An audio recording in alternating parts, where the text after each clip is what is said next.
Angel and company lost that game badly. So the question becomes, how often is she going to deflect blame after a tough loss onto racist comments? Skip Bayless just called out Angel Reese, and honestly, it was long overdue.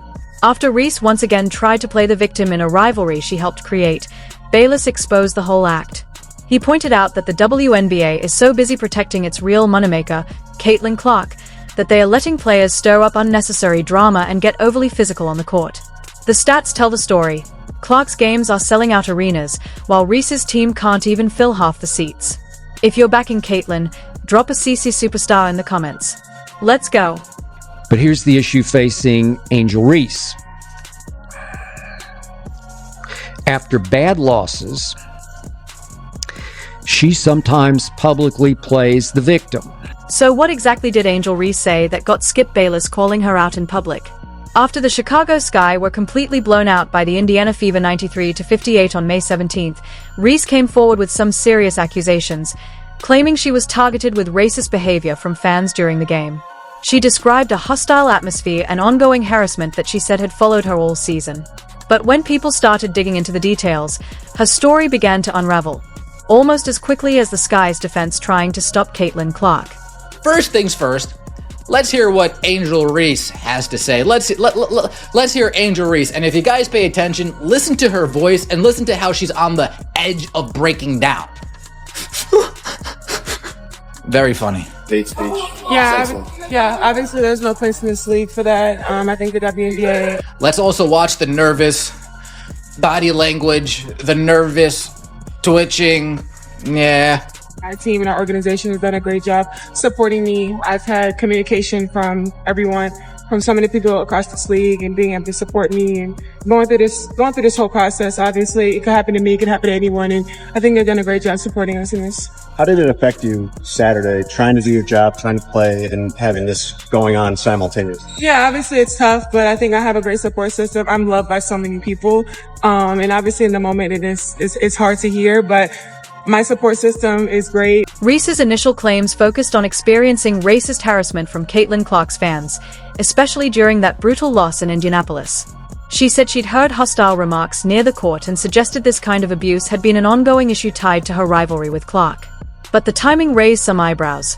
Her allegations came right after one of the most humiliating defeats in Chicago Sky history, a game where Clark notched a triple-double while Reese barely made an impact. What do you think of the league's response, just coming out right away and getting that investigation going? Yeah, obviously, like I said, they understand that this is the priority. Obviously, there's no place for this, and they preach. I think 2 days before they put out no hate, no speech. And obviously, the women in this league, they know that, and know there's no space for that. And I believe that every player in this league deserves to be treated with respect and want to come to work and just have fun and have a great environment to work at. So I think they've done a great job putting that out, and we're obviously just going to respond as they need to. Were you able to? Damn, I really wish Angel Reese would talk and step up about all of her fans calling people all these nasty names. Oh, how being silent is such a blessing. Such a blessing it is to be silent and have nobody being critical of you. Here's where Reese's story starts to fall apart. The WNBA opened a full investigation into her allegations, and the results tell a very different story. After reviewing fan reports, team accounts, arena staff input, and hours of game footage, the league released an official statement saying they found no evidence to support Reese's claims of racist behavior. That's not a small detail.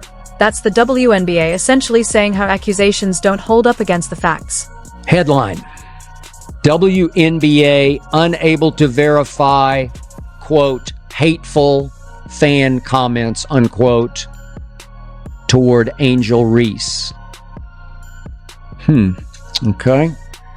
Here's the league statement that was issued. We have investigated the report of racist fan behavior in the vicinity of the court during the May 17, 2025 Chicago Sky at Indiana Fever game. Based on information gathered to date, including from relevant fans, team, and arena staff, as well as audio and video review of the game, we have not substantiated it. The WNBA is committed to fostering a safe and inclusive environment for everyone and will continue to be vigilant in enforcing our fan code of conduct. Boom. Skip Bayless dismantled Reese's story point by point, and his critique was sharp. He did acknowledge that racist comments exist online, saying, "I don't doubt she's heard some in arenas or read racist remarks on social media." But Bayless questioned the timing and motives behind Reese's accusations about that May 17th game. Why raise those claims right after a 35-point blowout? And why double down when the league's own investigation couldn't find any evidence to back them up? I believe the league conducted an extremely thorough investigation of this alleged incident. The players in this league are 60+% black. And the WNBA is and should be extremely committed to protecting its players from racist comments made to players in the arena during games. But here's the issue facing Angel Reese. After bad losses, she sometimes publicly plays the victim. Bayless also pointed out a concerning pattern with Reese. After tough losses, she often seemed to shift the narrative by bringing up racist comments she'd seen online. He warned against letting that negativity affect her game, saying, "You're not obligated to read them. Don't let them imprison you. You don't have to read them, and you shouldn't let them into your mind." His message was clear: stop using social media hate as an excuse for poor play. Bayless questioned whether any inappropriate fan behavior actually occurred after Reese's on-court clash with Caitlin Clark. Reese jumped up, looking ready to confront Clark before being held back by her teammates. But as Bayless put it, there's no way to confirm anything was said, and the WNBA's official investigation concluded there was no evidence of racist remarks. The evidence continues to contradict Reese's version of events. Game footage shows nothing beyond normal crowd reactions, no hostility, no targeted harassment. Reports from arena staff and witnesses also fail to back up her claims. And the timing raises red flags. If the abuse was so blatant, why didn't anyone else notice during the game? Why did it only become a topic after such a lopsided loss? At this point, it looks like drama for drama's sake, a distraction to shift attention away from the Sky's disastrous performance and Reese's own struggles on the floor. Instead of acknowledging that Clark and the Fever simply outplayed them in every way, Reese appeared to stir up a racial controversy that didn't actually happen. The league looked into it, found nothing, because there was nothing there to find. Were racist remarks intended for Angel that night on social media? I'm sure some were. They're always going to be there. But should any of those kind of remarks be used as excuses or blame deflection after bad losses, especially to Caitlin Clark? Look, I'm obviously white. Maybe I just don't get it, but after a while, you say to yourself, come on, Angel, not every single time. This kind of behavior doesn't just hurt Reese, it damages the credibility of the entire WNBA. When players make exaggerated claims about something as serious as racism, it undermines the experiences of real victims who genuinely need to be heard. Now, the league is left cleaning up the fallout from one player's attempt to rewrite the narrative after being completely outplayed by her biggest rival. And here's the irony. The WNBA seems afraid to protect its most valuable player. Think about that. You have a second-year star who's completely transformed the league, driving record-breaking viewership, ticket sales, and national attention. Yet leadership appears too intimidated to give her the on-court protection she deserves. That's not just bad business. It's weak leadership that's sabotaging the league's own success story. Saturday's game, broadcast live on CBS, made that crystal clear. The New York Liberty may be the defending champions, but let's be honest, the rating spike had little to do with Breanna Stewart or Sabrina Ionescu. The real draw, the reason every Indiana Fever road game gets moved to an NBA arena, is Caitlin Clark. Clark hasn't just joined the WNBA, she's redefined it. Her presence alone fills arenas and drives massive TV audiences.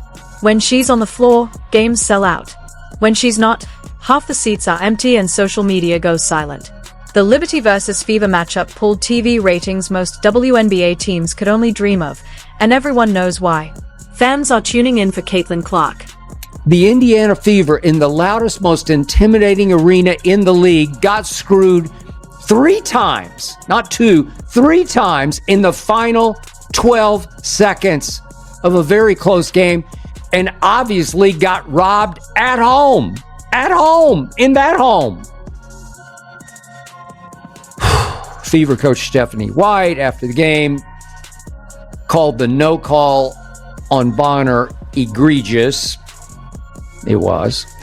And the foul call on Lexi Hull disrespectful. It was more than disrespectful. Yet neither White nor Caitlin Clark addressed the no call on Caitlin's final shot attempt, probably because they've learned not to fan the flames of resentment against Caitlin Clark any more than they rage already. Angel Reese's manufactured drama has only made Caitlin Clark shine brighter. While Reese stirs up controversy, Clark keeps breaking records, filling arenas, and elevating the entire league. Skill beats drama every time. The 2025 season is going to be huge, and Clark's just getting started. If you're rocking with Caitlin, drop CC Superstar in the comments, hit like, subscribe, and turn on notifications so you don't miss what's next.